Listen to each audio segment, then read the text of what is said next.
episode 11 of the Absent History podcast, sponsored by IHRC Bookshop. Visit IHRC Bookshop at shop.ihrc.org. I'm your host, Talha Hassan, a first year PhD student at the School of Oriental and African Studies. Now onto the show. The Tale of Lady Delhemma is a popular anonymous epic in Arabic, assumed to be written in the 12th century CE, regarding the Arab-Byzantine wars of the Umayyad and early Abbasid periods. Featuring a black character, Abdul Wahhab, son of the eponymous Sirat Delhemma, the story in its cultural and scientific context can give us insights about the concept of race and blackness at the time. To discuss with us Sirat Delhemma and blackness in the pre-modern Islamicate ecumene is someone I have wanted on the podcast for a long time, Dr. Rachel Schine, currently postdoctoral associate in Arabic literature and culture at the University of Colorado Boulder. Welcome, Dr. Schine. Thank you, and thank you for having me. I've also wanted to be here for a long time, and I'm glad that we finally get to do it. This is ostensibly a story about the rivalry between the Sulaim tribe and Kilab tribe starting in the Umayyad era. Give us a sense of the plot and the main characters before we focus on Abdul Wahhab and his mother. Sure. So first of all, Sirat Delhemma, or Sirat al-Amira Delhemma, like many of the popular siras or sir sha'abiyya in the Arabic tradition, is named for one person, but is actually composed of a sequence of what are often called heroic cycles, which in the case of Sirat Delhemma are genealogically linked. So we don't begin with the story of Fatima, who ends up achieving the laqab of Delhemma, the possessor of ambition. We actually begin several generations back with a guy named Al-Harith al-Kilabi, the chief of the Banu Kilab, or the tribe of Kilab. And he's obviously a rival, as you say, of the Banu Sulaim. And he's succeeded in his rule by Junduba, or Jundaba, depending on how you pronounce it, and then by a man named Sahsah. And as each of these cycles proceeds, the conflict goes from being this sort of starter conflict of the tribal rivalry between Sulaim and Kilab, with also some incursions with the Banu Tai, into being a cosmic scale conflict, especially between the Arabs and the Byzantines. Sahsah befriends the figure of Maslama ibn Abd al-Malik ibn Marwan, so a Marwanid royal who has been trying to make penetrations into the Anatolian frontier and to war against the Byzantines. And this sets the Banu Kilab and all of the successive heroes after Sahsah, including Mazlum, the father of Fatima, and Fatima herself, and her son Abdul Wahhab, on a quest that is far larger in scope and has far greater implications than just the conflicts within the Arabian Peninsula. And this is indicated actually in the very introduction of the Sirah, when the Quran is quoted and it says that anyone who doesn't follow the religion of Islam and doesn't accept it, then he'll be fil akhirah min al-khasirin, one of the losers. So the fact that there's going to be a Muslim versus X group of people conflict is intimated at the very beginning of the story, even before you're introduced to Kilab and Sulaim. Now, as you mentioned, Fatima is the central hero, Fatima Delhemma. She has a son, Abdul Wahhab, and the two of them have a primary sidekick, this figure al-Battal, literally the laziest person, but he's actually the central trickster figure in the text, and he's the one who's a master of disguise and provides a lot of the humor. And all of these people go up against not just the Byzantines, but a go-between between the Byzantines and the Muslims, a man named Uqba, who's a trained qadi, who's worked in caliphal courts, and who actually ends up converting to Christianity and becoming a turncoat, a double agent. So those are the main figures. And wherever Uqba goes, the characters follow. And so wherever he goes, even if it's not into Byzantium, becomes a proxy for the conflict between the Muslims and the Byzantine Christians. So for example, when he ventures into Abyssinia, he brings that conflict with him, and they end up battling it out for the souls of all of the pagan people throughout the Bilad of Sudan, for example. So those are the main axial points in the story. What is unusual about Abdul Wahhab's blackness is that neither of his parents are black, implying some kind of genetic jump in of a few generations. Before we look at the text's portrayal of Abdul Wahab, tell us about understandings of race and biology at that time. Men of letters like Al-Jahiv, who himself was of African origin, as well as physicians working off Greek works, all have something to say on the subject. Sure. Yeah, absolutely. So, first of all, I want to begin with a bit of a disclaimer, which is just that race is not in any biological, substantive way real. Most of the consensus around how to understand race now revolves around the idea that it is socially constructed. However, races are often assumed to behave biologically. So, that sort of thinking about patterns of heredity is something that you see from very early on in the Islamic context. And it basically takes two primary forms. One is the form of Noahic genealogy, and this is something that Sultan Sombathi refers to as a universal genealogical chart, wherein Noah, in the Qisas al-Anbiya tradition, has three children, Shem, Ham, and Yafet, or Sam instead of Shem in the Arabic tradition. And each of these children occupies a different corner of the earth, occupies a different status within the earth, and proliferates different groups. With Ham obviously proliferating Black Africans in the infamous Curse of Ham scenario, Yafet's usually occupying northerly portions of the earth, and Sam occupying basically the Mediterranean, Arabian Peninsula, so on and so forth. And so these sort of universal genealogical poles were thought to be the seed for all of humanity, be the essence to which you could trace back things that explained fundamental human differences, on the one hand. On the other hand, you have theories of climate inherited basically from antiquity, from a Hellenistic context, which aver that you have certain humors in your body, four main humors, and each of these humors gets acted upon by the environment that is either your natal environment, or in the case of a sort of notion of heredity that gets carried forward, your ancestral environment, the environment in which your parents or great grandparents or great great grandparents were born. And that these environmental factors balance or imbalance your humors. So if you grew up in, say, a very hot, harsh, dry climate like Saharan Africa, then according to the Aristotelian model that gets passed into Islamic sciences, you would be turned Black, your hair would crinkle. In certain cases, like Ibn Khaldun writes about this, your lips would distend. It explains basically very exaggerated stereotypes of people's features. Meanwhile, in the far north, you would be undercooked, so to speak. You would be pale, your hair limp, your eyes limpid, blue, that sort of thing. Now, what's more interesting with the story of Abdul Wahab is less how these patterns of heredity were thought to work and more how different traits or patterns of heredity are thought to be able to be suppressed or diverted or altered. So in the case of Abdul Wahab, and this is true also of theories of this more generally, a lot of this has to do with the sort of fluid dynamics of the body, either revolving around blood or milk in the case of breastfeeding and wet nursing, or the nutfa itself, the ejaculatory issue that both a man and a woman in the Hippocratic and Islamic model were thought to supply, that served as the basis for fetal tissue and for a baby's development. So anything that somehow pollutes these substances, or in cases in which these substances are coming from the wrong person, the wrong body, results in a change to the sort of hereditary pattern.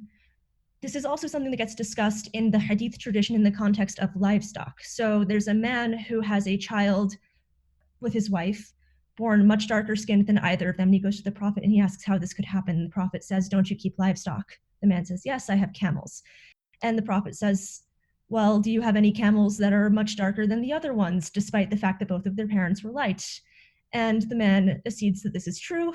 And the Prophet describes this to a niz'a irq, the idea that there's somehow been an uprooting or an overturning of the root, or a problem with the way that irq, this sort of idea of a blood relation, gets transmitted.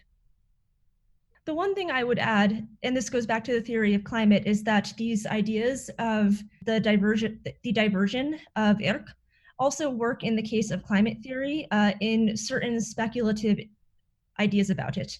So in Al-Jahid's treatise Fakhra Sudan al Bidan, which is quite famous for tackling a lot of these issues of, what does it mean to be Black? What does it mean to be white within the sphere of the Arab-centric milieu? Al-Jahid actually mentions the territory of the Banu Sulaim. And he says the Banu Sulaim are extremely dark-skinned Arabs. We can call them Black. And all of their livestock, all of the things that live around them are Black. And anytime that they bring in slaves from Rum or from Ishbania, from Spain, Hispania, it only takes a few generations before their offspring are Black. So this is a sign that climate is working to alter the constitution of these people. And he then says, and this is a foil to the idea that the Ham curse is real. This is a foil to the idea that God gave people this masakh, this deformity in the form of blackness, because there's a perfectly reasonable scientific explanation. Now, this is, of course, when Al-Jahid says it, very innocent, but as we know from the writings of, say, Ibn Khaldun, rarely do theories of heredity remain innocent, and rarely does humoral pathology end up being just superficial and reasoned through in terms of how people look. It's also reasoned through in terms of the amount of aql or rationality that they have. It's also reasoned through in terms of marriageability, or the idea that you would want certain people in your household and affiliated with you and others not. So, with the birth of Abdul Wahhab, his father Al-Harith accuses his mother of adultery. Tell us how the story continues and what we can conclude. Sure. So, in order to understand the story of Abdul Wahhab a little bit better, it behooves us to have a bit more background on what the trajectory is of Black heroes in the Sirah tradition more generally. Because Abdul Wahhab is one of three. And the other two are Antara ibn Shaddad, who is this pre-Islamic warrior poet, son of Shaddad al-Absi, a leading figure in the tribe of Abs, and an Ethiopian mother. Who was enslaved, but actually it turns out was from royal stock, and that becomes very important to his story. And then the other person is Abu Zayd al-Hilali from Sirat Bani Hilal. And Abu Zayd al-Hilali has a very similar birth scenario to Abdul Wahhab in that he is born non-hereditarily, so to speak, Black, to two very fair-skinned Arab parents, one of whom, his mother, is of Sharifan descent, which makes his condition, his Blackness, that much more scandalous. Now, on the surface, Antara ibn Shaddad makes complete sense. Of course, he's a Black hero. He has a Black mother and an Arab father. But if you look at the actual story and sort of delve into a close reading of Sirat Antar, one of the things that gets said at Antar's moment of birth is, okay, he's very dark, very big, has a huge nose, big ears, big lips, kinky hair, all of these things that are sort of part and parcel of very exaggerated African features. And then it also says he had the flanks and shoulders of Shaddad, his father, and his limbs and shape resembled the build of his father. So the prince Shaddad rejoiced in him when he saw him and said, praise upon he who created him and perfected him. Then he names him Antar, and he gives him back to his mother to take care of him. So even in Antar's birth story, because of how dramatically African he looks, there is this anxiety about paternity, even though it doesn't actually come to fruition, because Shaddad is able to see some of himself in him. Now, when Abdul Wahhab is born, meanwhile, his father, Al-Harith, who had raped his mother Fatima, who resisted the marriage, does not recognize the legitimacy of Abdul Wahhab. He says, this child can't possibly be from me. He doesn't look like me. She must have had sex with a slave. And Abdul Wahhab then is put on sort of a conveyor belt series of paternity suits, one with a local judge who rules, hey, Al-Harith, he looks like you. Sorry, Al-Harith is dissatisfied with this outcome. And then they actually end up taking the child and his mother Fatima to Mecca, where they meet Ja'far as-Sadiq, the sixth Shi'i Imam, and he adjudicates the case. But not before he's fallen into the hands of a set of physiognomists, people who practice ilm al-kifaya or ilm al-firasa, which is a ilm al-qiyafah, sorry, not kifaya, which is a test sort of system that is actually quite ancient within the Arab Muslim milieu. And they apply something that's actually, again, something that harkens back to hadith. They make Abdul Wahhab walk on a floor covered with sand, along with a few other men, including Al-Harith, and judge from the footprints whether or not he's the biological child of Al-Harith, and judge him to be so. This is something that you see with the case of Osama and Zayd in the Muslim tradition, where one was very dark and the other was very light. And so a physiognomist is brought in and sees the two of them sleeping, and their feet are propped up. And he judges just from the footprints, oh no, this is a closed case. They're related to one another by blood. And so Abdul Wahhab goes to Jafar as-Sadiq. Jafar as-Sadiq asks Al-Harith about the conditions of his conception of the child, and susses out that Fatima Delhemma had been menstruating at the time, and that her blood, which is dark during a certain period of the menses, dyed the nutfa, and therefore the fetal tissue a darker color, and he comes out looking black. Now, this obviously ends up being a cautionary tale about menstrual sex, which was thought to have a set of medically disastrous implications, and a lot of that is just to really warn you off of doing it. But in addition to that, it also preserves Fatima's chastity, and it also preserves the fact that Abdul Wahhab, despite looking the way that he does, is of a purely Arab nasab on both sides, a tribally elite Arab nasab. And this becomes very instrumental to his functions throughout the rest of the text as he starts to consolidate a community of Black soldiers, many of whom were slaves or former slaves, around himself, and enter into relationships of wala with a lot of them and free them. And he sort of becomes this putative model Muslim figure for the Black community. Now, one of the things that's very interesting about the Abdul Wahhab story and the Abu Zayd al-Hilali story is that it turns a trope that we've seen throughout Arabic popular literature and other contexts on its head, most notoriously the frame tale of the Arabian Nights, in that the suspicion of a woman being attracted to her slaves and using them despite the fact that she's a woman, she's milk al-yamin, she cannot do this, as her milk al-yamin in a concubinage scenario, gets turned on its head. In the Arabian Nights, this accusation proves to be true. It foments a lot of discord. In the case of the Sirah tradition, the suspicion and the accusation proves not to be true, and yet still manages to foment all of this discord and cause all of this mistrust. So it's sort of a cautionary tale with multiple valences.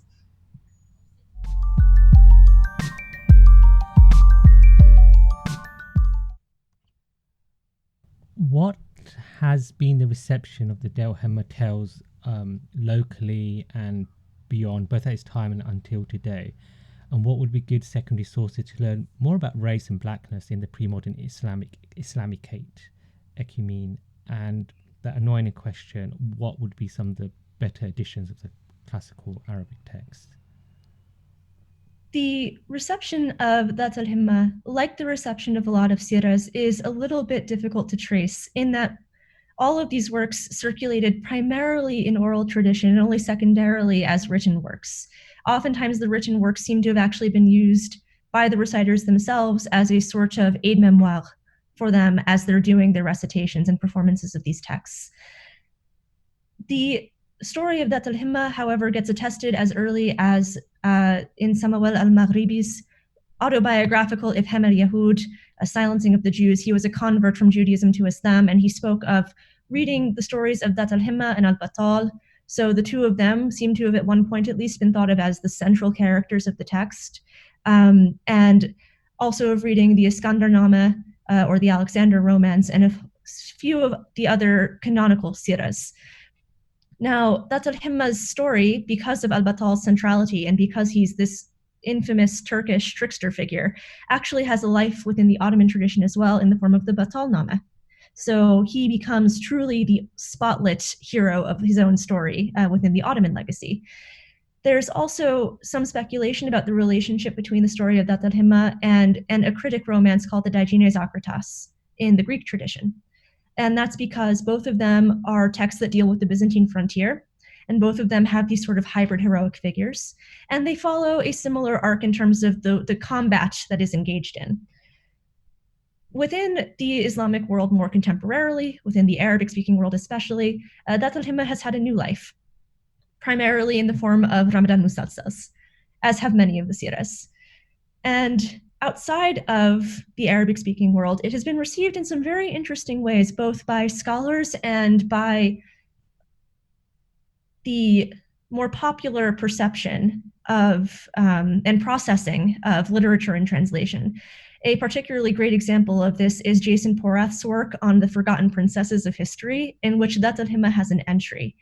And this idea of reclaiming Fatima Dat Delhemma as this counter trope to the idea of the submissive Muslim woman who stays at home and doesn't have a public life, this warrior par excellence, actually has really dictated and predetermined a lot of her reception within the scholarly tradition as well.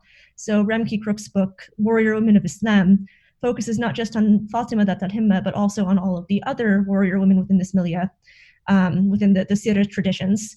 And the subtitle actually specifically mentions the word empowerment.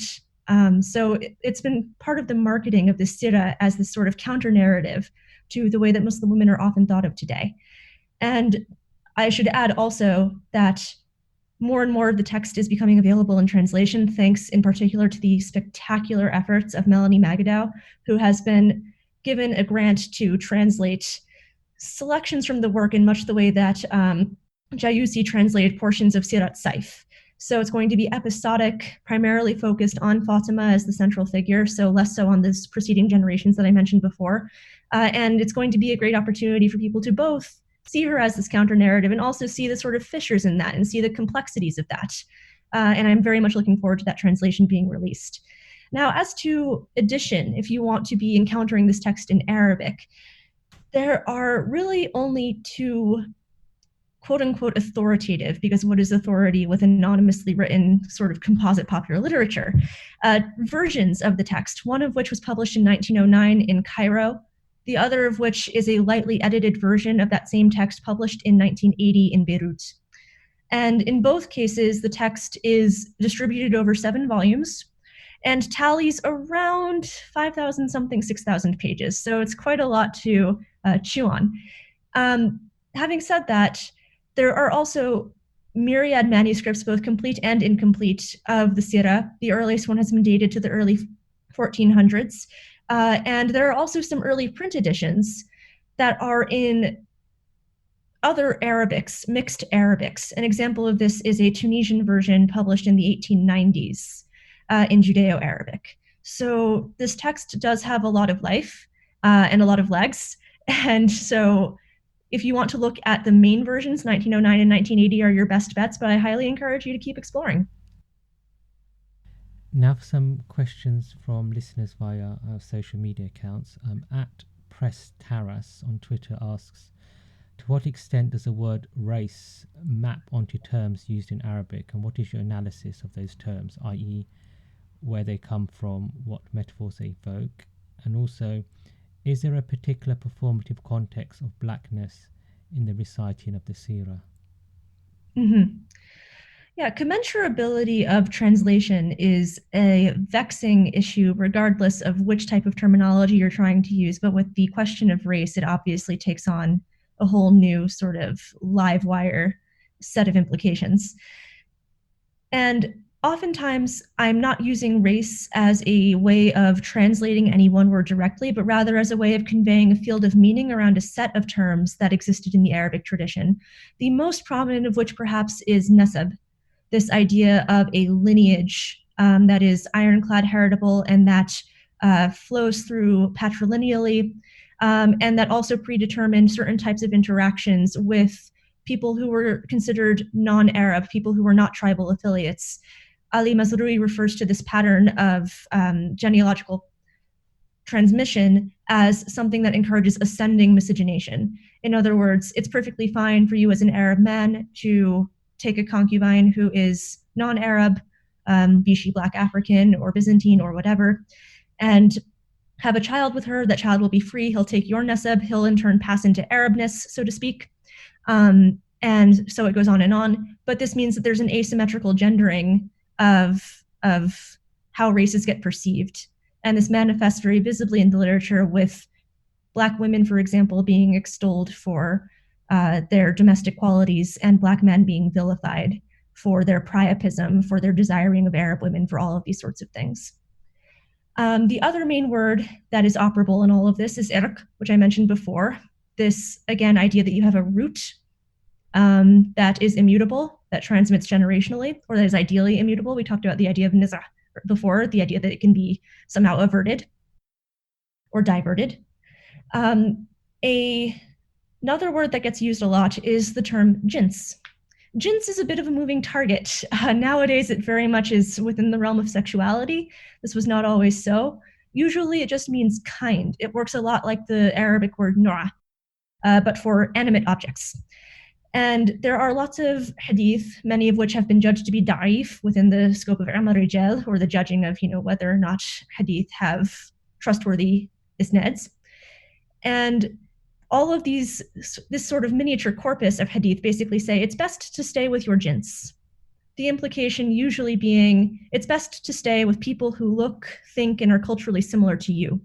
There's even in one hadith an angel who takes people in heaven and he takes them to the people of their jins. So there's this idea that this is not just something that endures within dunya, but also al-akhirah.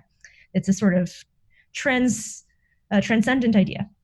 So obviously, when you have all of these different words, many of which take their roots in ideas of pedigree and breeding that come also from animal husbandry, race is an incomplete translation, but the question is basically one of which other words work best for servicing a meaning, a field of meaning like this. Is it colorism? I would argue not. Is it caste? Again, I would argue not. And the reason for this is that as I define racial thinking in my project, it is patterns of people reasoning from physically observable features to culturally innate ones, in essentialist terms that wittingly or unwittingly participate in asserting and preserving certain types of power and social value. So this idea that culture transmits genealogically and not just color, for example, is something that you're trying to target when you're translating this across from Arabic into English. And at Ibn Allen on Twitter comments, the modern standard Arabic word for racism is a modern term, unsuriya. And he goes on to say, the modern concept of humans not being all from one set of parents and thus dividable into different distinct subspecies that are so distinct that they are races or elements is my point here. The word unsur means element as in something distinct and irreducible. Clearly, this is a late conceptualization even from its European origin. Okay, yeah, that's a very useful comment, and it's something that I discussed a little bit online with this person. But I would just like to add here that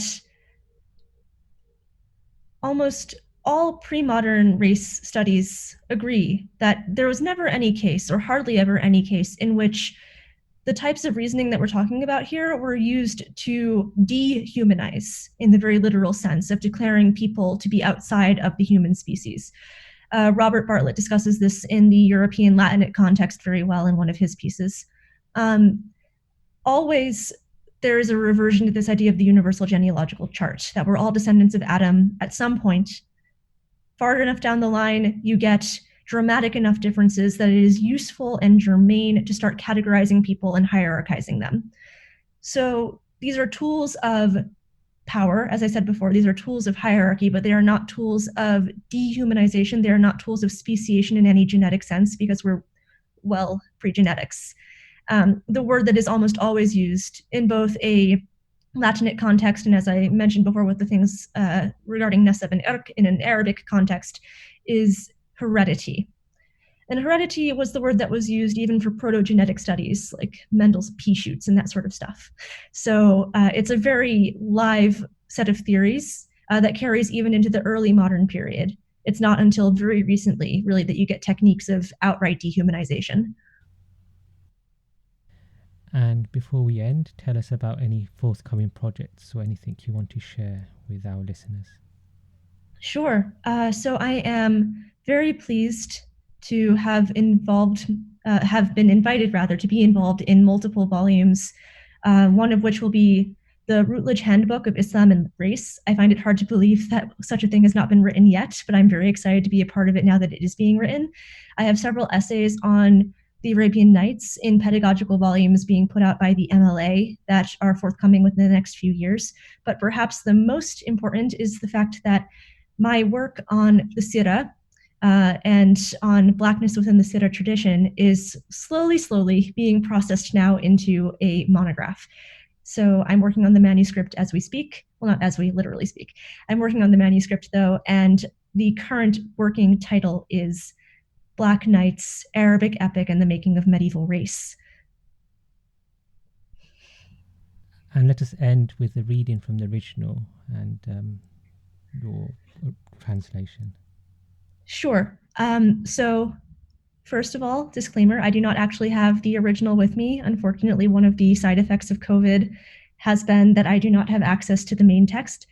This is, however, my transcription of a passage with some lacunae, and I will point out where those are. This passage is from part of the Sirah in which the hero Abd al-Wahhab and his retinue of soldiers go to Abyssinia and war there against Uqba, but also come into contact with various Abyssinian royals. And most specifically and dramatically with his primary love interest in the text for a time, the Ethiopian princess Maimuna. And in this scene, he's actually fighting against one of her betrothed, a man named Al-Ghazik, whose name literally connotes like duskiness, darkness, twilight. And one of the reasons that I chose this passage and think it's particularly useful is because it demonstrates how ideas were taken from mannered geographic literature, ideas about the climes especially, and compared with, imported into, interpenetrated with the Sirah tradition. So it tells us a bit about where Abyssinia is thought to be situated within the geography of the text, and also about the implications of one's race and one's fitness for certain environments carrying or not carrying into new worlds as they travel. So it goes, يا سادة وكانت تلك الأرض كثيرة الحر لأنها الإقليم الخامس وهي مثل الليل الدامس. And then there's an ellipsis. وأقبل الأمير عبد الوهاب على الغسق وقد عظم خلقه وجرى عرقه وطلع لسان كل واحد منهما على صدره من شدة العطش فقال يا هذا معلون إن كل واحد منا ما يقصر عن قتال صاحبه ولكن دعا هذا الأمر إلى أن يبرد النهار فقال الغسق هذا ما يكون أبدا أيها الرجل الجبان المعاود من نوم بين جدران وملاعبات النسوان ولولا معك صناعة من الضفاف وخفة الانعطاف لكنت أخذت روحك من بين الأكتاف. O sirs, that land was extremely hot because it is in the fifth clime, a land like pitch black night. Small ellipsis. The Prince Abd al-Wahhab drew toward al-Ghasik, his nerves ringing and his sweat running. Each of their tongues hung down to their chests, parched with thirst. So Abd al-Wahhab said, Hey you, cursed one, it's obvious that neither of us would shy away from a fight, but let's hold off until the day cools. Ghasik replied, Never, you coward, too used to sleeping between walls and fooling around with girls. Besides, were you not so swift and spry, by now I could have already parted your soul from your body. Dr. Schine, thank you for being our guest. Thank you.